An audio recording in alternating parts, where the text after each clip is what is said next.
All right, welcome back, everybody. Another story to be told, and I'm so excited about this one. In the last 5 minutes that I have known Emily, we have already started geeking out on all kinds of really cool things. In fact, it was now I'll call it sovereignty or whatever, but it's the fact that she started talking about some stuff that I am literally in the middle of reading a book, and it's like just gelling. I can already tell we resonate on so many levels. So I'm really excited. Thank you, Emily, for taking the time to be with us. I really appreciate you carving this time out of the middle of your day. Well, thank you. Thank you for having me, Tim. I'm excited for a good conversation. Well, not just good, hopefully a very educational, something that's going to Yes. really, and I honestly think that you're talking about, well, I'm going to maybe give a little bit away, but I'm going to just kind of preempt this in the fact we're talking just briefly about, instead of looking at it from a PTS or the post-traumatic stress syndrome, we actually look at it from a post-traumatic growth. And Mhm. so, and again, a lot of stuff that we talk about on the podcast is about stories of our lives. It is about sometimes trauma, sometimes the challenges that we face, sometimes the things that we go through, and finding the way to be able to grow through that. And so I'm excited about this, but just to kind of stay consistent with our schedule and our agenda, and I'm very not an agenda person, but to stay kind of consistent with that, let's start with the question that we always start with is, who are you? Who is Emily? So we meet on an elevator. You got 60 seconds or so. I love starting with this question because I'd like to find out who you are as a person. As a person, I'm an unexpected nerd that is big in brain science and the Bible as quick as we can get it. I love the brain science part and the Bible too. I mean, like that's great.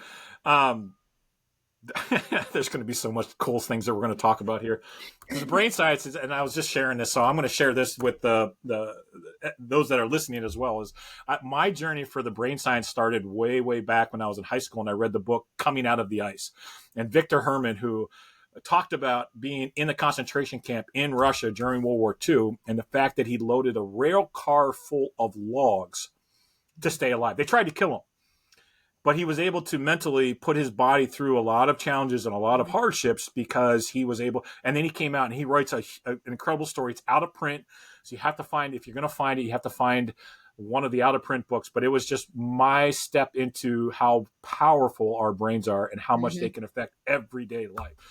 All right, so we always like to start in this way. What did you think your, and I'll call it, your professional career was going to be like before you stepped into what you're doing now? Did you have plans to go into a different field? What were you expecting it to kind of be like? And maybe it didn't turn out that way, but what were you expecting your life to be like that way? So growing up, all the time I wanted to say I wanted to be a doctor. I wanted to be a doctor. That is what I wanted to be growing up. I was going to go to med school. I had the whole track on that. Um, but and I love that you do this podcast too, because now, like with my children, anytime I ask them, "What do you want?" Like they know when people ask, "What do you want to be when you grow up?" The only thing they're allowed to say is a kind human, Mm. and it's because of my trajectory, my path, and along the way is it was a thought of being a doctor, but there's this saying like if you want to hear God laugh, tell him your plans, and a doctor was not it. Well, okay, so let's dive into this a little bit. Why? Why a doctor? Was it something that was pressed on you? Was it something that was exemplified? Was it something that somebody kept saying over and over and over again, you are going to be? Why the doctor? I think it's a societal thing. I was smart. I was gifted in certain areas, and I did love to help people. So there's some navigation of that. And I know we'll later get into it, but actually, the work I do now is in well being. So I say it's a beautiful twist of events that went along the way to be where I am. And I think I have helped more lives in the work I am now versus what I was doing. And Mm. so kind of the progression of the story is that I had gotten in college. I actually went to Stanford University. They had 100% get into medical college. And so I was going to do that track. But then if you can't tell from the accent, I'm from the South.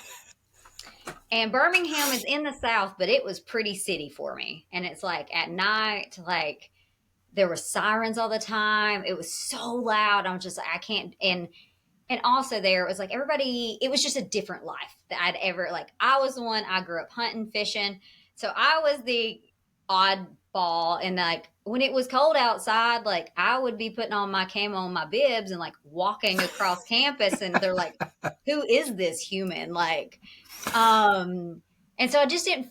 Not until actually the last semester after I'd already chosen to go back into in-state school where it was paid for.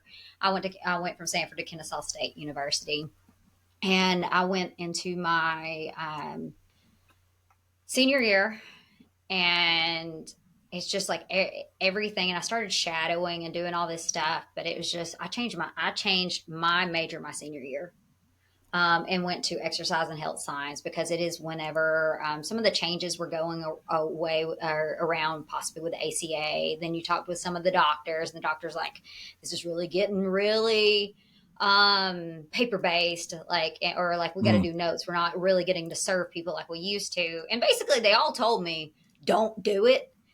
And I Oh, listened to enough of them. I'm like, okay, so what do I do? And I was actually an engineer the whole time through that. So my father invented a lot of the things that make carpet. And so I followed in his footsteps and doing engineering, but I'm a physiologist. I'm actually finishing out being a psychologist with my PhD right now. But I just love the brain and the body mm. and why it does what it does. And so I went and pursued that route. And they gave me a minor in chemistry as well. So I felt like I was You get bonuses all around. So right. this is, I mean, this is an interesting thing because I mean, obviously the podcast is called Narrative, and we deal with false narratives versus true narratives, and we deal with this whole.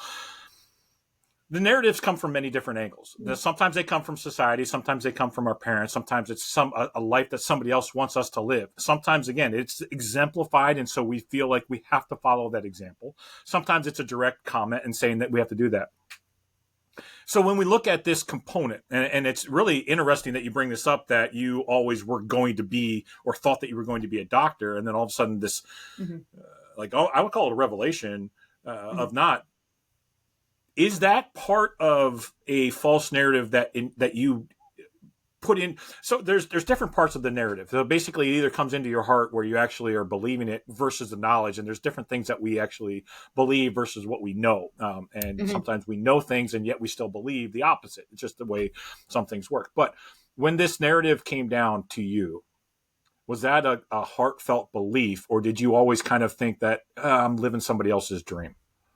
No, I think I was still living mine because in the science world we call these cognitive distortions, and it's distorted thinking. And within this, and there's also something called relational framing theory, which is under Mm-hmm. ACT, and it's these frames that we put our minds in our and like. So I had framed in a core value of mine is integrity.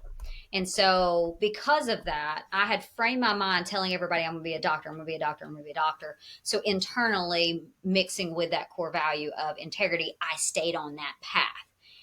I was good at it because I was always like the one that was helping people. And Right. so, for me, and then at that time, I was at that age, and how we're also told societally is like go to the ones that you can make the most money at. And I was blessed to have family and my father be like, mm-mm, you need to do what Hmm. you love. Right. And really, and actually to even go my story even farther into it is that I graduated with my exercise and health science degree. I didn't get a job right away. And so I became ergonomical engineer. So he allowed me to apply it. And so ergonomics is just like I could tell, like as I was designing machinery, like how would it preventing injuries along the way. So most things are designed for 6 foot tall men, and or designed for a man. Most people, whenever you go in the carpet industry, it is can be petite females are a lot in there, and so helping to redesign the sizes so that it would be less injury. But my father did the best thing that he could ever do for me. And one day he's like, Emily, you're following in my footsteps. You do not love this. You're great at it. Go do what you love. And he fired me. Oh. And because I had been mentioning about this job that I was like, it talked about wellness, which was kind of like my happy place. And it was in the healthcare system. But to get there, you had to take a secretary job. And I was like, that's beneath me. I had gotten my master's by then. I was Yeah. like, I've got my master's. I'm like, I'm not taking a secretary job. he did what a loving father did is he kicked the healthy bird out of the nest and said, I believe in you and you can fly. And I did. I took that leap, well, that push, and that kick, and I ended up going and taking a secretary job, working my way up, but finding and falling in love even more with well-being and building wellness practices and the continued growth in that trajectory, and just learning how can I make systems better, like how can I make the environment, how can I make healthy cool, how can I make it like the go-to thing for people. And so in essence, like that thing still trended along the way from what I had framed up as a child. Like I love the health, I love that aspect, and I did get to continue with it. So I hope that answers your question a little bit. It does, but it opens up another little rabbit hole that I'd like to go down if you'll let me. Okay, go for it. The relationship that you have with your dad, Mm-hmm. the fact that he loves you enough to be able to tell you the hard thing and basically fire you.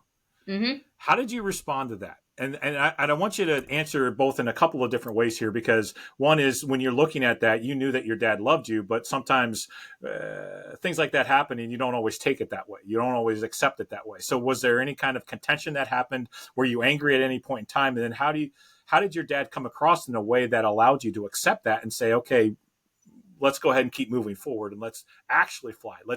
So he obviously Mm-hmm. had to be encouraging the entire time. I'll say with my father, he is one of the most. That is it. He is like love that I say the Corinthian love, like patient, kind, honest, understanding, not boasting, be will. Like I am blessed to have the father that I have, and when it happened, I've not seen my dad cry many times in my whole entire life, but he teared up, and it wasn't. It was like one of those things that it was. I should put this back to like lately things I've been thinking about within my heavenly father or whatever. It's like, is he a withholder or is he a rewarder? And sometimes I can feel like I'm withheld and like I'm being stuck back. And it's like, God, like seriously. But I can see divinely through my earthly father. My dad is like looking at this time. When he said it, I knew. When he had those tears, it was love, because it actually hurt his business more for me to leave because I was Hmm. really good.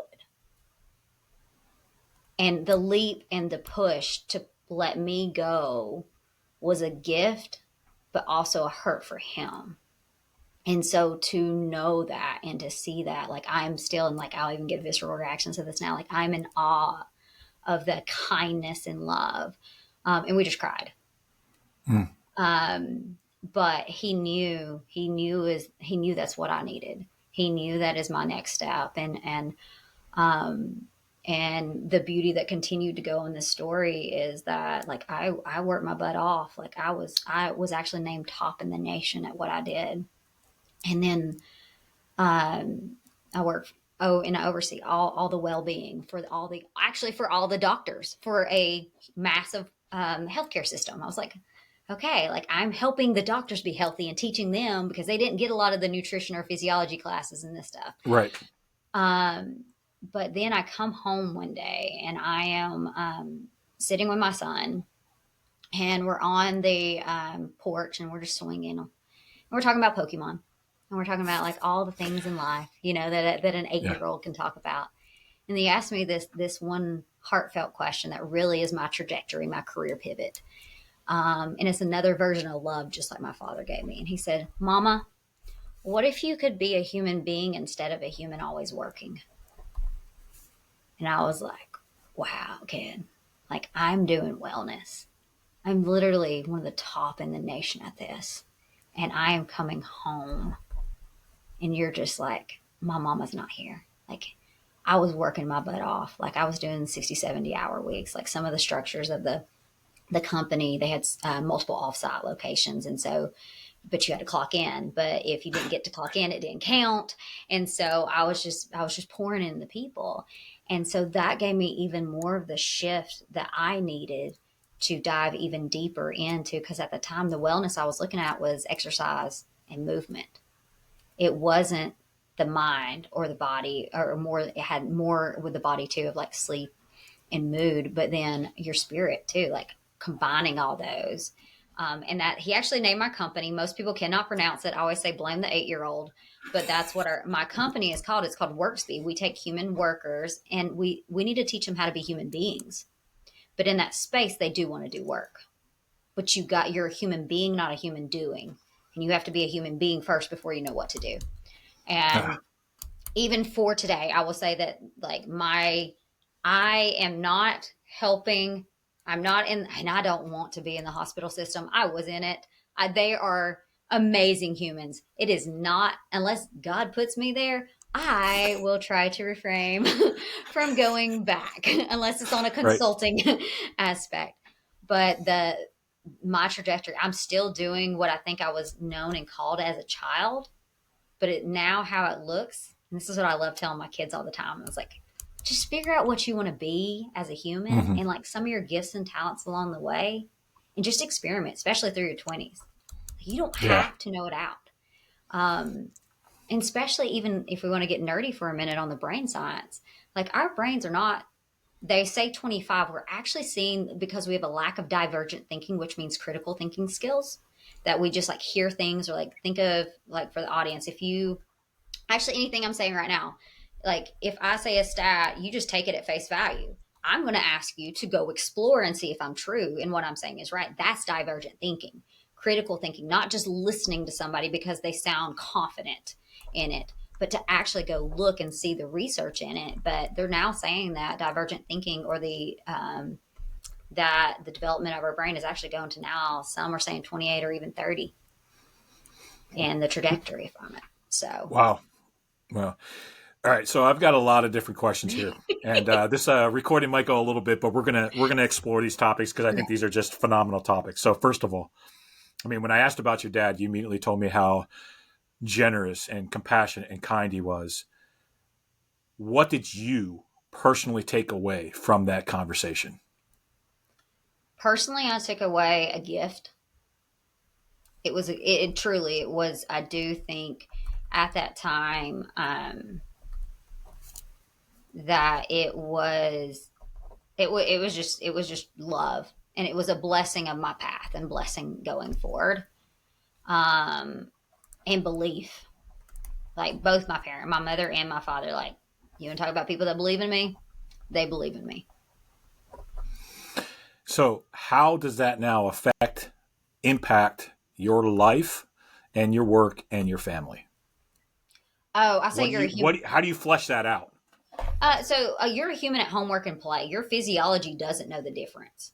And so the thing is there are studies that also correlate this, but having one person that believes in you and truly believes in your path, it allows me to have more confidence. It allows me to walk out. Shoot, I just wrote a book and I have dyslexia. I actually absolutely hate writing. But it's like the belief in them and like the continuing like I don't mind speaking. I love to speak and I love to go on stages. But my mother, her thing right now, she's like, Emily, that's going to be your next calling. I was like, man, I was like, that means that God's going to give me lessons every time before I go for a speech. God gives me a stinking lesson. I'm like, I don't like these lessons. She's like, Emily, I'm seeing this continue. And so that's it. It's like they give these nudges and these beliefs in me that they've seen along the way to continue on the path that I'm on. Because yes, I sound like I've had this, yeah, up and down. I'm not gonna lie. There's been too much hell along the way on it, on the story. Even with my son, I had him out of wedlock in the South while teaching Bible study. I hit Shame Hmm. City. And this was actually whenever I was graduating. I was in my senior year of college. And so I hated who I was and I hated everything about that along the way. But even then, whenever I say shame is self hatred at my own expense. Whenever I had Shame City on me, whenever I was just in this low, they're like, Emily, you're going to, like, this is not ruining your life.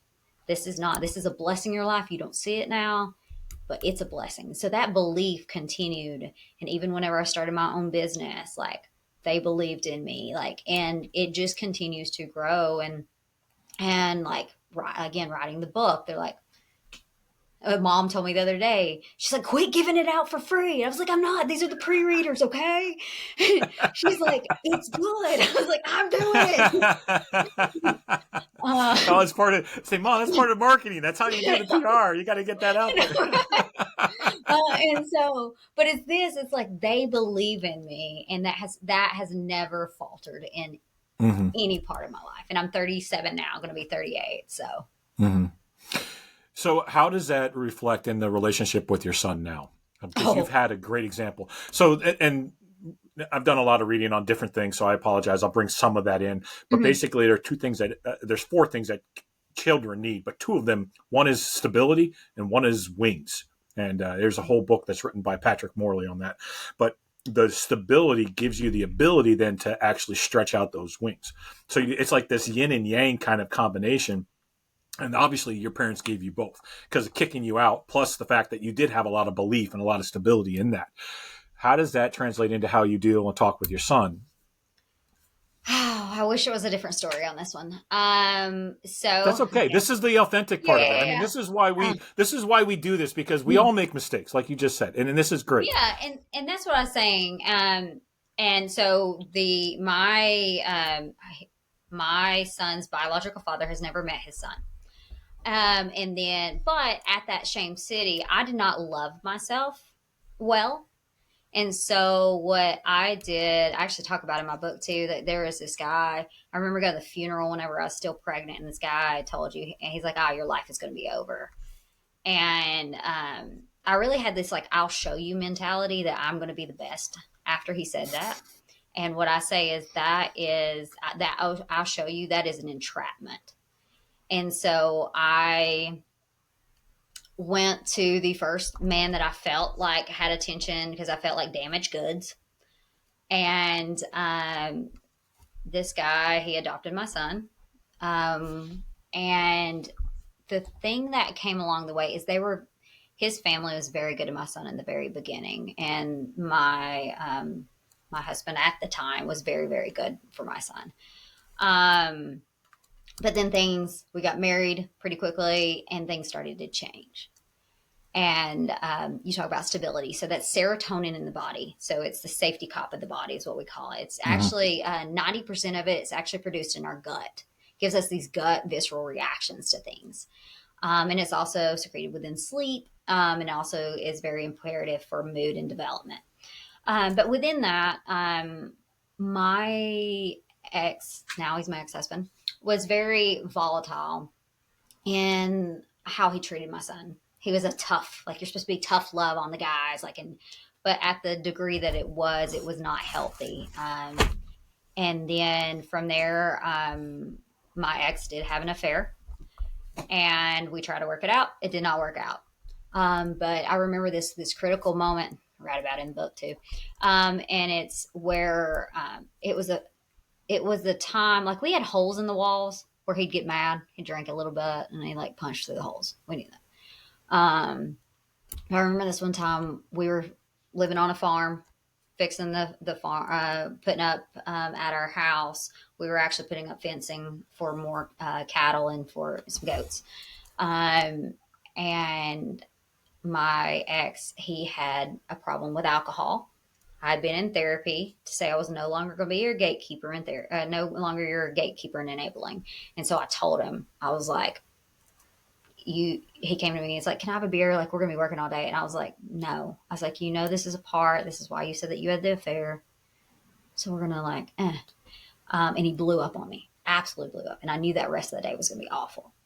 But then he blew up on my son and told him how worthless he is whenever something happened. He was crying. He's like, you're just a baby, and just like yelling.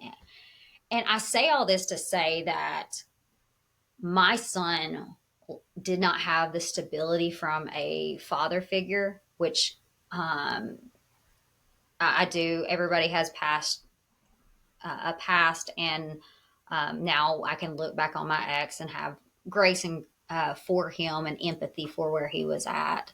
He had dealt with some things. But to all that to say is, how do I do it with my son now? I teach him about serotonin. I show him with stability. Like yesterday, he went to therapy, And after he's going through therapy, he was talking about his love language is quality time. And he felt like he was not having it. So we went and had tacos last night, just me and him. So he actually is, and the other how I do it is he knows more. Like, I'm so nerdy. All the characters of the body, the like safety cop, we have cortisol as an angry coworker. I actually taught him all this, and he's like, "Mama, that's too much," and then taught it back to me. So that's the other way to give him some understanding of what is going on in his body, what's going in his Hmm. mind. What is this, the insula? Anytime he goes around his dad, like there's the weatherman, the insula is like the weatherman, like it feels like it's doom and gloom and everything's going to go wrong. He does have past trauma from it, and now he's going and working through it. But that's a lot of ways to say is I still show up love, even though I made a mistake along the way. And we have the book I wrote is called Bitter to Better. Still working on switch. Well, and it's the grace, grit, and neuroscience and not giving up. But it came from a Lecrae song that's Bitter to Better. Still working on switching letters, and we talked about that. That was like our mantra through our divorce. And the other one is that we're going to be, or we're going to walk in priority, and we're not going to be petty. So there's these easy times where in life that you just want to be petty, and you can press an easy button. But Yep. we were not going to do that. We were going to walk in priority. We are going to walk in our design. We have a word of the year every year. His is right now presence. Like, how are you showing up? How is presence showing up you yesterday, and how's it shown today? So we do those things. That's how I show love to my kids. Mm. Everything, my passion for how the body is designed. I try to make. I want my kids to be better than I ever was, and have these gifts because I had my father as a gift, and I'm just trying to get compound interest on it. Absolutely. Yeah. And I love that you're not allowing the past to define what it Mm, is happening right now.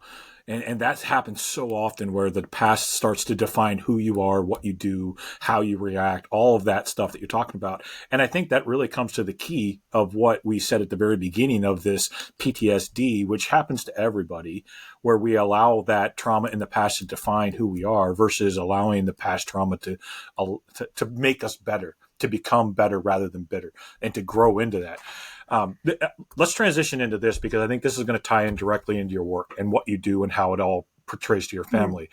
Luke 2:52, it actually talks about how Jesus grew. And there are four specific areas. He grew in favor with God and man. We know that he grew spiritually as well as socially. He grew in stature and wisdom. So we know that he grew physically and mentally. And in that, that is totally encompassing. And I think this probably defines a lot of what you do as far as your mm. work because it's all there. Yep. And so maybe we can dive down and go in this arena because, like you said, it's not just about the work that you do; it's also how it applies at home, and it all meshes together in a beautiful picture of tapestry that is just our lives. So Mm-hmm. let's dive into what you do now and how you create the narrative and write the story of your life now and moving forward. We've already kind of talked about how you're doing that with your child, but how are you doing that for your own life and for the business and for the future of where you're going to be? The legacy. Let's put it that way, the legacy. Yeah. So how I write that narrative, my first thought is, as you said, legacy part. It's the mission building. So my mission for my company is to create a space for accountability and connection, not for here and now, but for 7 generations to come. So that means like any work that we do, it's not a quick fix. It is not like I know that I could come in and do a speaking engagement and make people feel good. And I actually can, we've been tracked it, like I can reduce turnover rate by teaching a little bit, but it's like the short game. So it's the same Mm-hmm. thing I do in life. We play the long game. And so for my company and also in life, we come in and we help either companies or we also work in sports teams and we do culture work and we help people understand their physiology. We help understand from for leaders to them to understand the environmental impact. Because actually, there's a stat that work is the fifth leading cause of death. That actually was my passion and how I actually like grew Hmm. into this. Like I'm like, shoot, I was like, I'm gonna like be the doctor of work. Like that was my thought. And so like and that's the thing is that and then within that work that I was managing a chronic care management and it was really cool to watch how people like the Sunday scaries like are real and just all the factors that from our environment pour in our processes that we have, the procedures and our habits that we have. Like we say procedures at work. Well, we got habits in life, and they both Yep. counteract with one another. And so for me, that's what I love to do, is to go into companies and basically flip them around. I always joke, give me your worst team. We will turn them around in a heartbeat. And here's the reason why, because we look at their humanity. And that's what I think so many people is like, they get so bitter, and they're like life is lifing, you'll hear that. And it's like, it's always me. And it's like something goes down. And yeah, I just believe that you haven't been put in an environment that allows you to show your light. Mm. And it's the thing is that a lot of times too, people will just work on like the coaching basis, but we have to look at the environment basis too. Because the other thing is that our environment has a 70% impact on our physiology. So what I say, and epigenetics is what we talk about it too, is like our genetics are like light switches. I know in certain environments, or certain cultures, I am more predisposed to have diabetes or high blood pressure. However, I've chosen to select my environment strategically and create it instead of it forming me. And for all the readers that like fun little stuff, go to the CDC and see your life expectancy. I know if I move up a county, I will lose 2 years of my life based off of the environmental focus. But my goal is not Yeah. to be a part of that statistic. My goal is to be above that statistic because I'm creating my environment. I'm not letting it own me.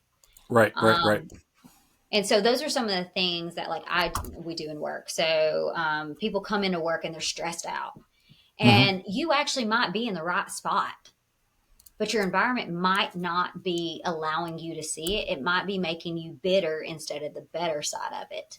And so it can be everything that we can look at, like your design, like even your room design too. I remember working with the Pittsburgh Pirates one time, and I love that group. They're amazing humans. And I come in and it's a sales floor, and it was just like everybody has like these just mics on talking all the time. And I'm like, I couldn't work in that. I was like, that's so distracting for Right. me. Yeah. And we have something called a WISE assessment. And from our WISE assessment, we took it out. And that was like a lot of those people that it was right at or a little bit after COVID. And so, now people can work from home. And people are like, I'm crushing it while at home.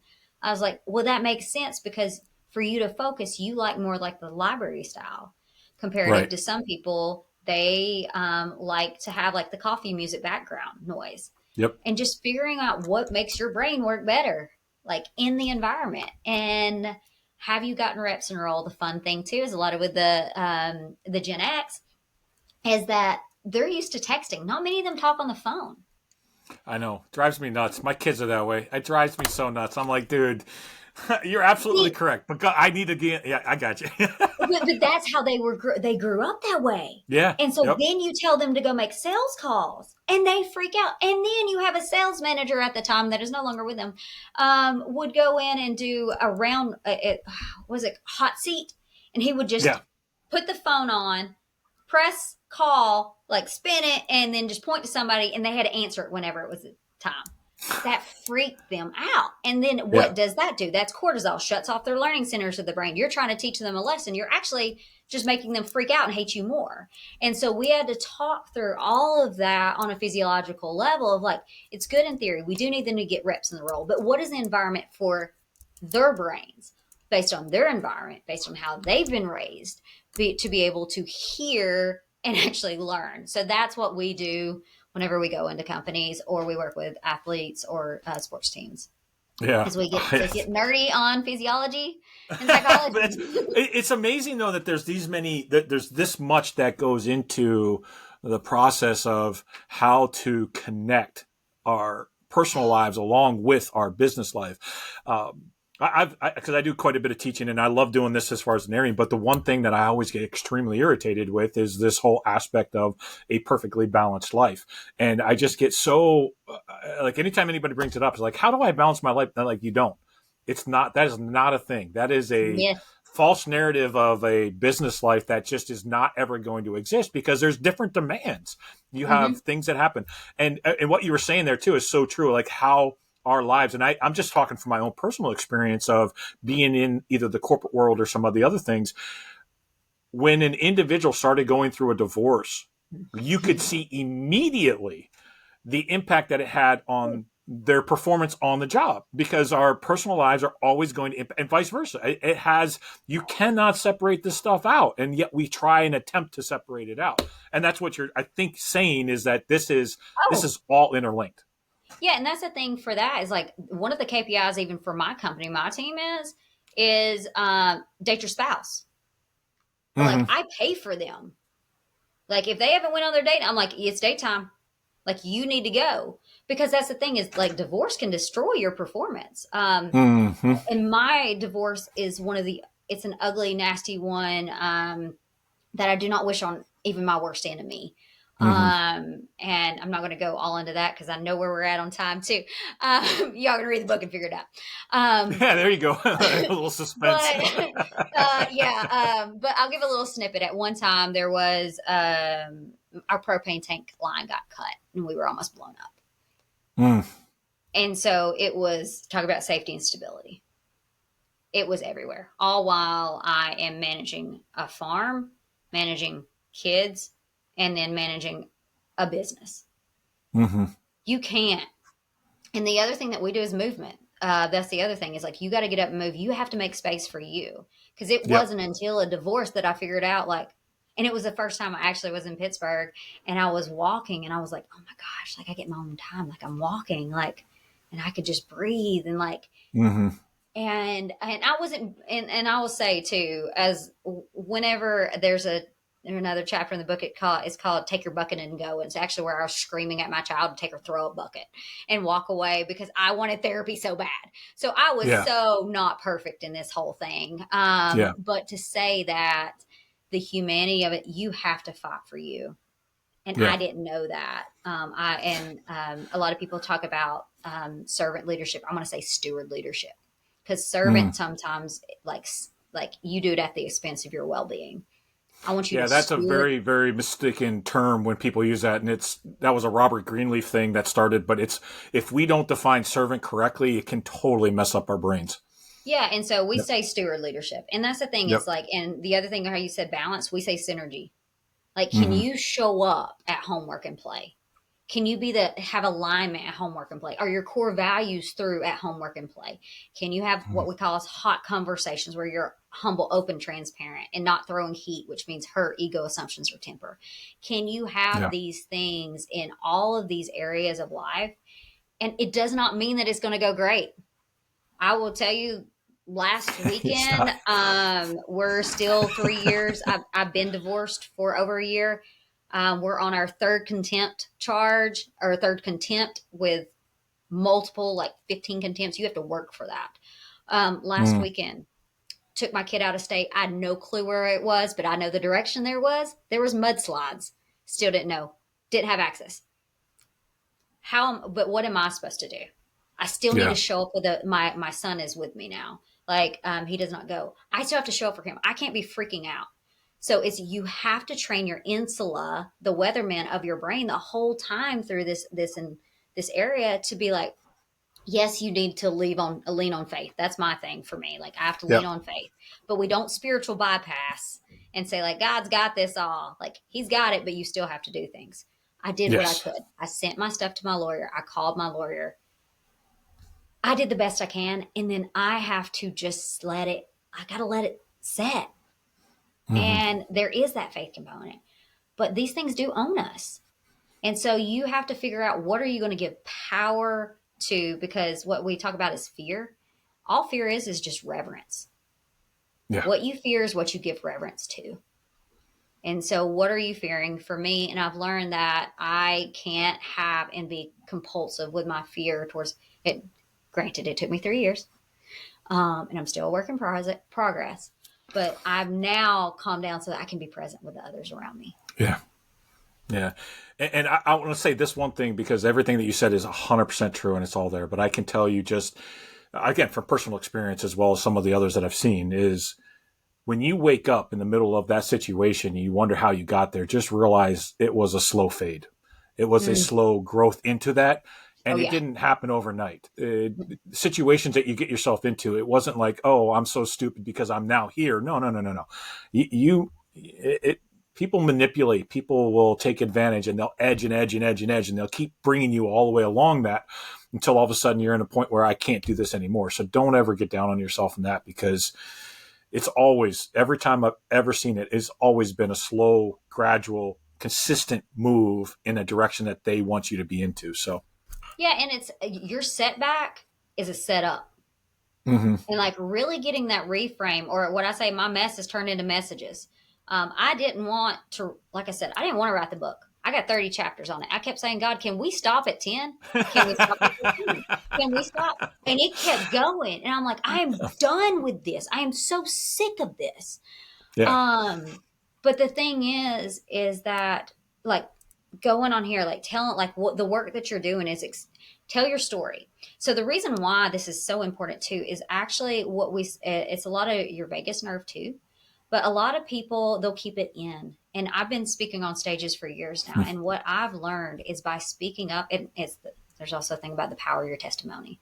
There actually is power within your testimony, because you're not alone. You can probably be walking through your story. And I've had so many people come to me as like, I've dealt with the same thing. I was like, yes, because we're humans. We all have pain in life. We're all going to have these little things in life. Life is not easy. It doesn't matter if we're in the first world and we're supposed to be grateful. Yes, we do have some giftings, and yes, we are blessed. It's not taking that away, but we still have hardships. And if you haven't had hardships, you haven't lived life hard enough. And I'm going to challenge you to take risk. Exactly. 100%. Yeah. So we've got to draw this to a close, unfortunately. But I think, I mean, this is the good stuff. And I love the fact that we're able to talk to people where they're at. But out of all of the things that we've said, all the things that we've discussed, what is the one thing you want somebody to walk away with? If you had just one opportunity to say one point, what is that one thing that you would want somebody to walk away with? Lately, something that's really been resonating with me, specifically around some of the family members, specifically males in my life. It really actually got me this morning. I was mad at God because I had to message somebody that I dated in the past. I'm like, man, I don't want to talk to him, and I don't want to confuse him at all. But I hope somebody's told you that they're proud of you. Like, I've found so many people that walk through life that feel like they need to get to this next level, to get to this next status, to grow, whatever. I don't know you, but I want just hear the words like, I'm proud of you. Like, even if you have somebody, like, just hear me say it. That I'm proud of you for listening through this whole podcast. I'm proud of you for taking the time to learn. I'm proud of you for listening into another person's story. You're taking the time to do something that is different. You're taking the time to invest, because I've found it's sad how many people are not being told how proud that people are proud of them. And so that's like my mission specifically with the men, to say I'm proud, and for the women to say you're loved. You're loved, you're chosen, you have value, of worth. We are humans, and we are beautifully and wonderfully designed. And I just hope you know that.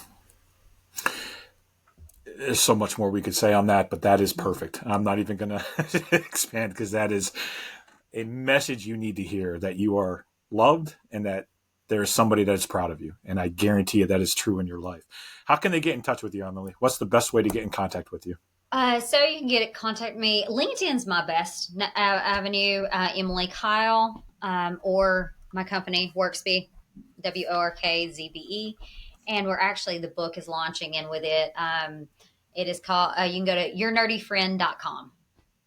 I love that. Yournerdyfriend.com. All right, we'll put that in the notes. Make sure people can get in touch with you. So, other than that, is there anything else that's on your heart? You're like, hey, I got to say this. No, just blessed. Thank you so much for our time, Tim. Beautiful, beautiful. So if you're listening to this on podcast, we do put this up on YouTube, and you can see all the fun expressions that we have that kind of add that extra layer of language.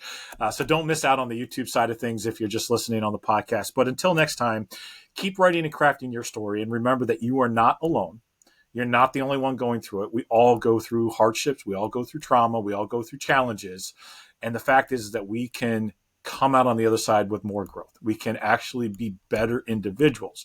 So keep writing your story. Keep crafting your story, because your story is just as important to everybody else.